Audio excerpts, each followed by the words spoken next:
సభ్యుడు మాట్లాడాడు ఎడ్మా బొజ్జు. ఎవరికి తెలుసో తెలియదో కానీ నేను మాత్రం నా తల్లిదండ్రులు ఉపాధి హామీ పథకం ద్వారా పని చేసుకుని నన్ను చదివించారు. ఉపాధి హామీ పథకం దొరక్కపోతే నేను ఇంకెక్కడికో సూర్యాపేటలో పని చేసుకుంటుంటే బిడ్డ అక్కడి దాకా పోవాల్సిన అవసరం లేదు, మన ఊర్లో కూడా ఉపాధి హామీ పథకం దొరుకుతుంది, ఇక్కడ రండి అని చెప్పి ధైర్యం ఇచ్చి నన్ను పిలిపించారు. అటువంటి ఉపాధి హామీ పథకంతోనే నా తల్లిదండ్రులను చదివిస్తే నేను ఎదిగి ఇక్కడ ఈ రోజు తెలంగాణ చట్టసభల్లో కాలు మోపి ఆ చట్టం కోసం నేను మాట్లాడుతున్న ఆ బాధ ఏంటో నాకు తెలిసిందని చెప్పినటువంటి సభ్యుడు మాటలైనా అర్థం చేసుకోవాలి కదా. మీరు మాట్లాడుతూ ఉన్నారు, సీతక్క మాట్లాడితే ఎందుకమ్మా అంత కోపం అని, లేకపోతే మహాత్మా గాంధీ గురించి చెప్తున్నావు అని చెప్తున్నారు. ఎస్, సీతక్క గారు ఏం చెప్పారు మీకు?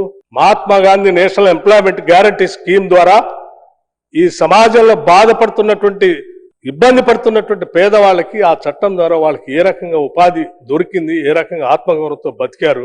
అటువంటి గొప్పవాళ్ళు తీసుకొచ్చిన చట్టంతో తీసుకొచ్చినటువంటి పేర్లు మహాత్మా గాంధీ, అంబేద్కర్, నెహ్రూ,